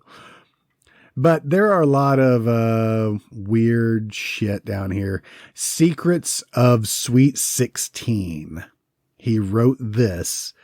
Ew. And this is a comedy. It's another Ernst Hofbauer schoolgirl exploiter in the same vein of schoolgirl report films. He raised the sleaze level to new heights with non-pornographic scenes of rape, pedophilia, satanic rituals, virgin sacrifice, and golden showers. Ew. Despite how it sounds, these acts are played for silly comedy rather than harsh depictions. Never going to Germany. Secrets of Certain. And then there's more like She's 19 and Ready. I was going to read that too. It's like, Grandpa, don't let any of your kids around Grandpa Tomek. Yeah, all of these sound, even the ones that are just straight up in German, sound disgusting. Yes. She's 19 and Ready is also called Sunny Boy und Sugar Baby. And it says a young woman just turning 19 is ready for anything, including fulfilling her dreams and fantasies. Okay. I'm not going to read anymore. I've never done this before, but I'm going to have to respectfully ask you to stop talking about this. Oh, and when Eric Tomek rebooted 3 Men and a Little Lady as what is that? 3 Man and a Half. If this is another little person thing, then we are ending the podcast right now. No, it doesn't have a plot. It doesn't. No. Also, this is when you could call any softcore porn just another Emmanuel. Mm-hmm. You know, it's like Emmanuel goes to the store or something, or Emmanuel goes to. There was also another one called Bath Time in Bangkok. Okay, I'm not going to read that one, just because. I feel like I need to sanitize my hands again. I've already done it once, and now we're barely getting started because I was talking about a movie and totally gone off the rails here. But our guy Eric Tomek wrote Bloody Moon, which is also on the Video Nasties list, and I cannot find that available anywhere yet.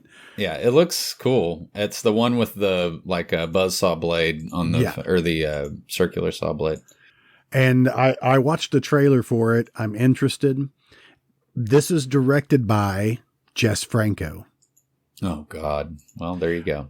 So if you look at Jess Franco or Jesus Franco, he has written 183 things. I was written in quotation marks. He has written.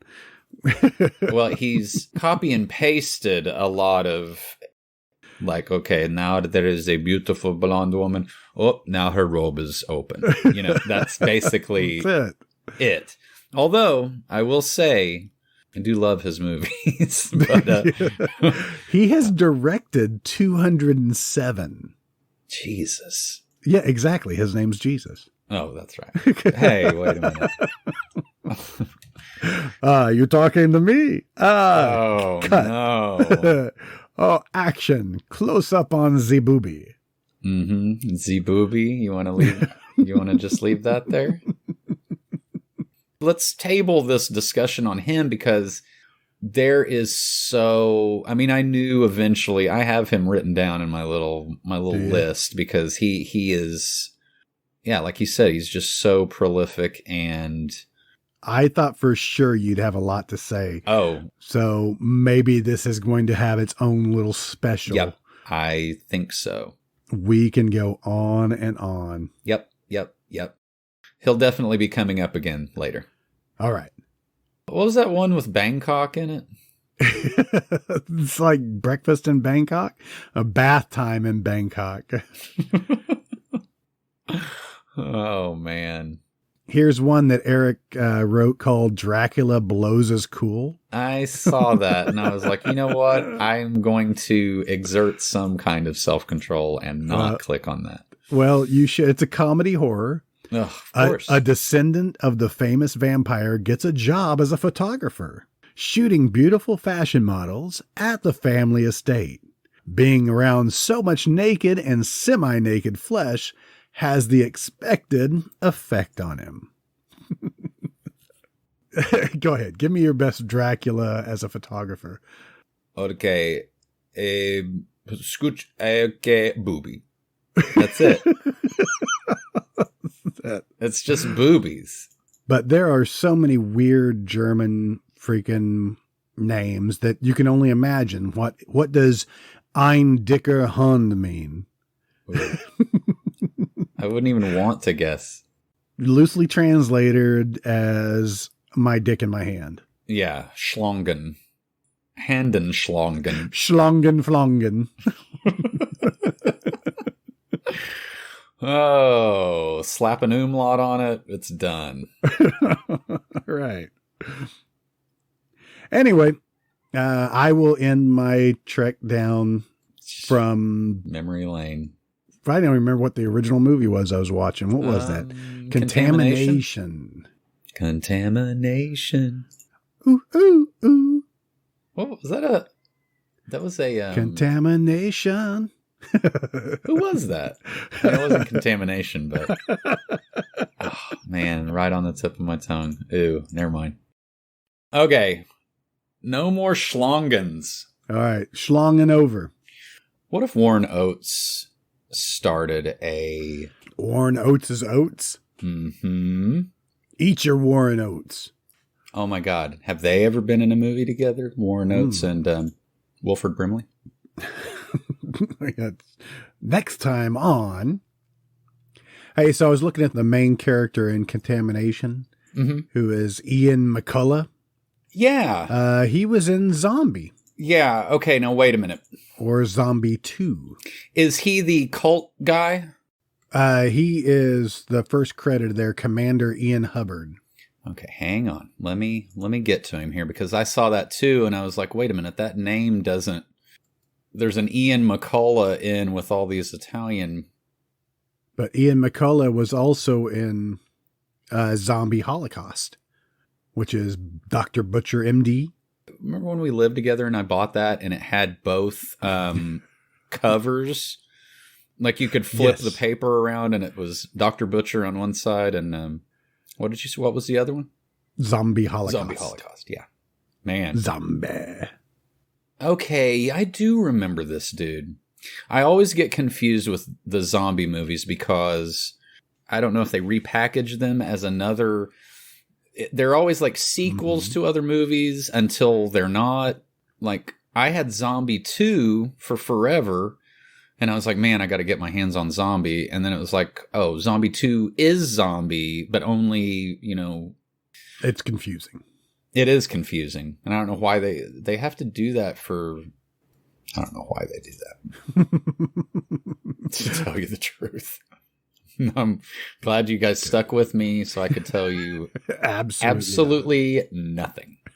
Okay, we've said several times that we're going to go back and pick some of these up. Definitely. Can I do my thing now? Do your thing. Can we stop talking about exploding slime? No, we can't. Eggs.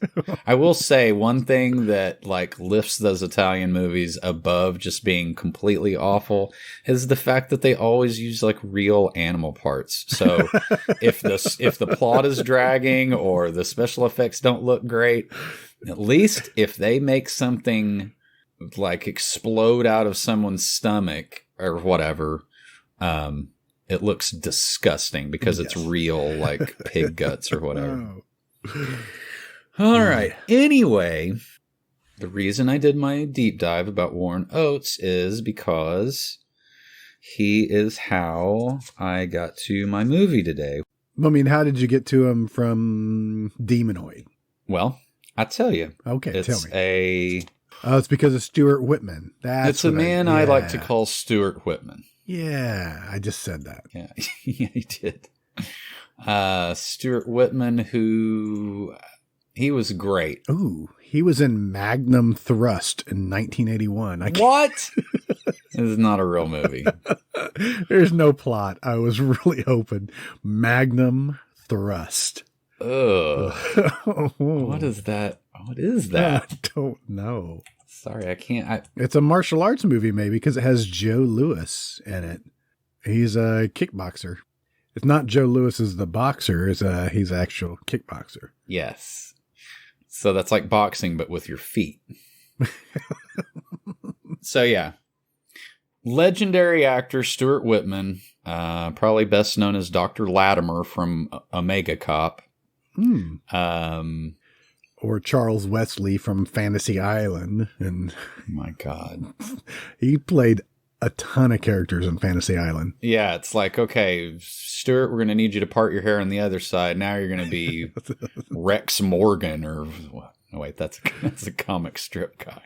There really is something called Magnum Thrust. I thought you were joking. Yo. How would I be so cunning to make that up? Right? I don't know. Yeah. Man, that's a whole can of worms right there. Okay, anyway, so Father Cunningham and Demonoid, Stuart Whitman. It's one of those things where I had the movie and I really wanted to do it. So I just had to like stretch to try to, do this stupid game that we've come up with, or Kevin Bacon came up with, whoever came up with it. Stuart Whitman was in a TV show called Cimarron Strip. Was that the one with Warren Oates? Yes. He was in a TV show with Warren Oates. Warren Oates' name is Mo Beatty. Mobeetie. I mean, what? Who? Anyway, Roy Jensen is also in this too. The guy from the other guy. The other guy. Oh my God, that makes me just think about Demonoid. That's like one of my new favorite movies. Man, so Cimarron Strip, it was a TV show from 67 to 68. And damn, it's like that was only on for one season and there's like 50 people. Mm-hmm. All of them I have heard of. Joseph Cotton, Broderick Crawford, David Carradine, L.Q. Jones, Richard Farnsworth, Peter Jason. I love Peter Jason. I don't know who Peter Jason is. What year was this? I'm sorry. 67 to 68. Peter Jason is the first one that he's a John Carpenter regular. And the first thing that pops up is They Live. He worked at the church that was kind of the cover for making those sunglasses. He's like the main guy. I love him. He is just great. I recognize his mug now. Yeah. Okay. Wow, he's been a ton. I'm sorry, Peter Jason's been in 265 things and still going strong. Yep. He was the other cop in Cheech and Chong. I guess just Up in Smoke. Okay. Well, whichever one Stacy Keach turns into an iguana. Right. He is it's Noodles, and I can't think if his name is Noodles or not. Anyway. God, dude, the list of people in this is insane. Telly Savalas, John Saxon, Tuesday Weld, Robert Duvall. I'm sorry, what movie are we on again? This is just that show, Cimarron Strip. Oh, it's still Cimarron Strip. I still got stuck on Peter Jason, so yeah. I'm sorry, I'll get back off of him. Yeah, don't ever trust anyone with two first names. He was a soccer coach in Karate Kid, by the way. What? Holy shit. Okay. Henry Silva, Slim Pickens, John Voight. There's a Pat Hingle. R.G. Armstrong. I think we hit something where we... You can connect everything to this movie. Okay. We're tabling Cimarron Strip because something is broken. Something is broken on IMDb. It's just Jack Elam. Zalman King. Okay, stop. Anyway, so Stuart Whitman, Warren Oates was in that. Okay, so you got to keep going, or I'm going to derail you some more. Warren Oates was also in one of Sam Neill's first movies, Sleeping Dogs. Okay. 1977. It is probably one of the first big hits or successful movies out of New Zealand, which this is pre, Peter Jackson and, Yes, okay. So, directed by Roger Donaldson, who's done a bunch of other movies. He directed Species. He directed Species and Cocktail. So... I should know him. I feel like we've talked about him before. Had to, right? Had to. Because I know that we've talked about No Way Out. He did Cadillac Man. He's one of those dudes that's like all over the map. Dante's Peak. And The World's Fastest Indian, which was supposed to have all sorts of critical acclaim, right? Oh, right. Yeah. I was thinking of Gods Must Be Crazy or something. Anyway. But he directed The Bounty with Mel Gibson and Anthony Hopkins. They could have easily just called it The Mutiny. He also did The Getaway, the remake of The Getaway with Alec Baldwin. Mm-hmm. So Sleeping Dogs, Sam Neill. I really don't know anybody else except for Warren Oates. Sam Neill's in another upcoming movie directed by Roger Donaldson called The Guinea Pig Club. Interesting. Yeah, you're welcome. The Guinea Pig Club. It also has Richard E. Grant in it. I like a Richard E. Grant movie. I like Sam Neill. You went to Sam Neill? He looks so young in that movie. It's crazy. I would explain the plot, but it's very like New Zealand-y politics and stuff, which I don't really understand. There's something about a fascist government, and Sam Neill gets pulled in to like help these freedom fighters or something. I didn't understand a lot of it, but all it did was introduce us to this guy, Ian Watkin. He's right under Warren Oates on the cast. He's making a face into the... Do you see where I'm going now? No. You don't? Scroll down a little bit. Oh, we're watching Charlotte's Web. I thought it was Babe. Oh, I see. Yeah, we can watch Charlotte's Web. I wanted to do Dead Alive, a.k.a. Brain Dead. Mm-hmm. A Peter Jackson splatterfest is the only thing that I can... only Street Trash, I would think, is something in the same...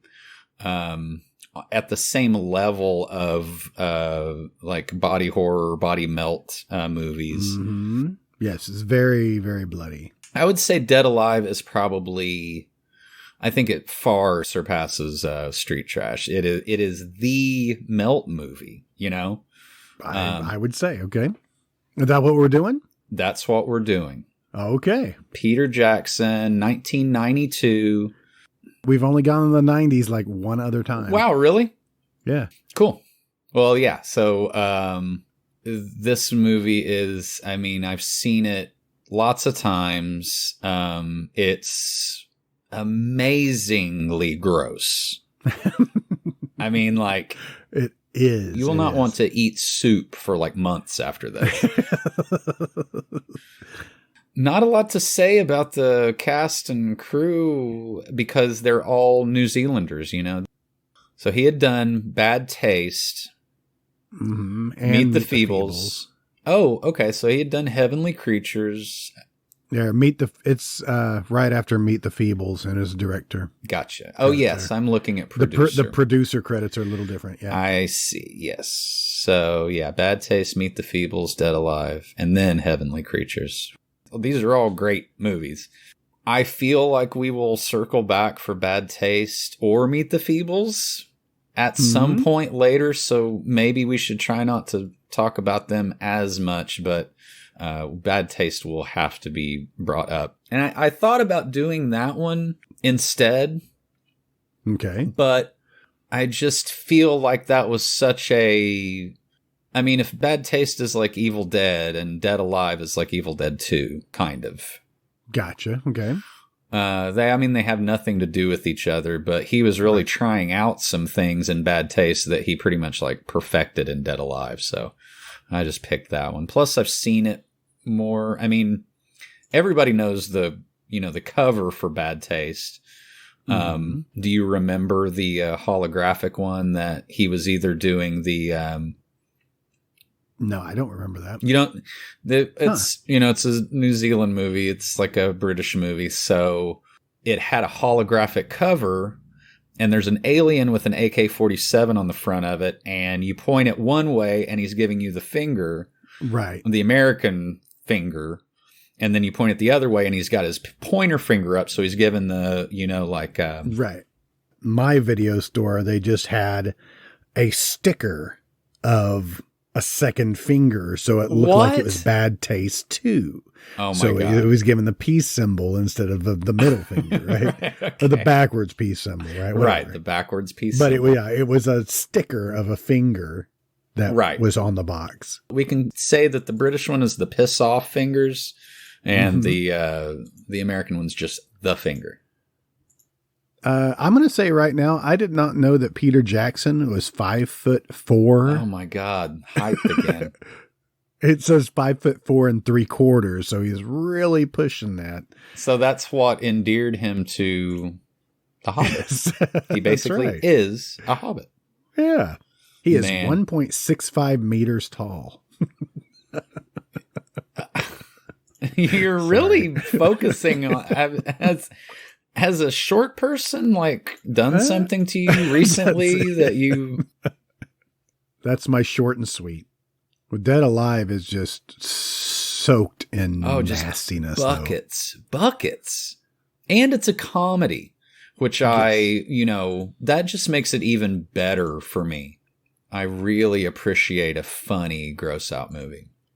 Okay, so for the audience members that do not know what this movie's about, go ahead and read it off for them. A young man's mother is bitten by a Sumatran rat monkey. Happens every day. She gets sick and dies, at which time she comes back to life, killing and eating dogs, nurses, friends, and neighbors. That is the most succinct... Dogs, nurses. Friends and neighbors. Friends and neighbors. That is a great description. That tells all. Yeah. And browse around on the pictures. I mean, it is so... I love... There is a Japanese one of the baby and the nurse that somehow they have turned into a weird, Japanese porn thing. Oh my God. The German one, too, is just a bunch of German words with exclamation points at the end of them. So it's if they're getting excited about it, you should be excited about it. You know what? If there's anybody listening to this, don't look at the pictures. I want you to be completely just flat-footed when you watch this for the first time. It is so gross. I almost stopped to watch this the other day, and I was like, my wife is not going to make it through 10 minutes of this. I will force my wife to watch it. A lot of the substances that you're going to be seeing are probably just cream corn with red dye in them. It's what the consistency of it looks like to me. All right. Yeah, that's it. Well, now we have our assignments, and I'm sure you can talk about it endlessly without even watching it. We'll have a deep discussion about it. The only thing that I did not add is I don't know how hard to find it is. Let's see here. Looks like it's on YouTube. Okay, good. did not even think about that. Wouldn't want our audience to watch it or anything. No, God, no. Just listen to our just listen to our velvet crooning. All right, tell everybody where they can find us, Jason. We are at themoratorium.com. Dun dun dun. We are against our will on social media. No, I shouldn't say that. It's fine. It's slightly annoying to post every day. Some days I can barely raise my thumb. But then I figure got to do it for the pod. This is important work we're doing. Nobody else wants to do this. Yeah, we're doing this for you. Right. For free, obviously. But if you do wish to support our podcast, you like that little segue there? Mm-hmm. You can go on over to Teespring and find us. You can find links on our website as well for our merchandise. And also, you can find us on Patreon. If you want to support us, you can support us for as little as $1 a month. $1 a month. Or, hey, you can just give us a little donation. Buy us a beer if you want. We are pretty thirsty. Yeah. Oh, my gosh. Well, we talked about sand for an hour, so I am parched.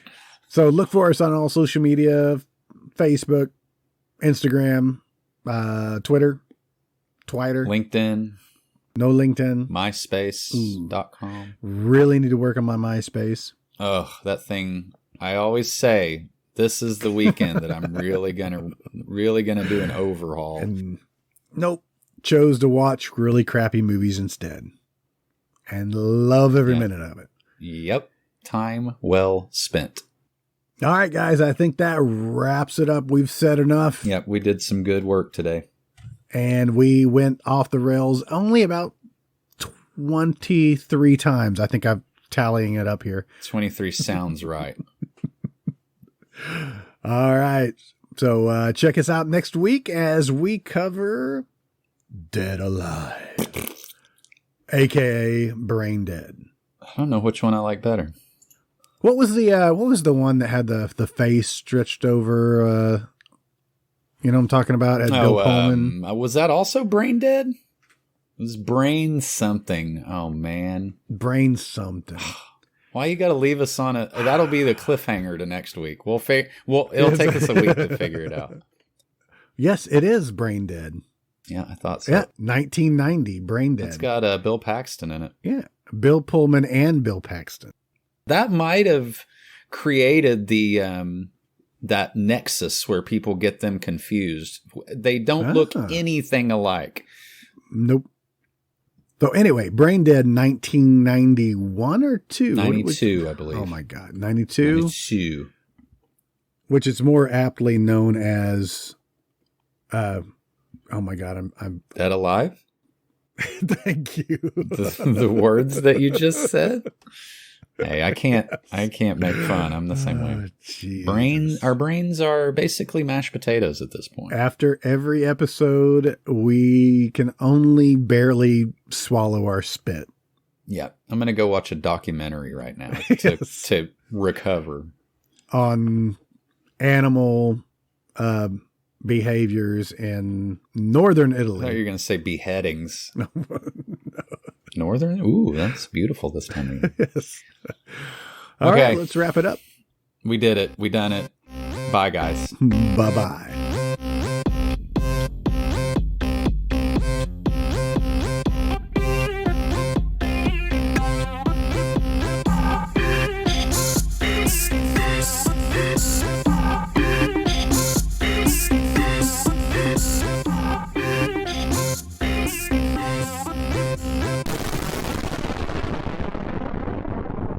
You've been listening to The Yarn Wall, an MT Cornfield production. Tune in next week when we dive through various body parts, crawl through buckets and buckets of blood, and then land in some... I don't even know what that is. When we get into Dead Alive. You can watch Dead Alive on YouTube for free. If you have any movie suggestions, or just want to tell us how much we really suck, you can contact us at moviemoratorium@gmail.com. Thanks for listening, and long live VHS. A Sumatran rat monkey. You know, Sumatran rat monkey. Yeah, they're in every zoo in New Zealand. Yep.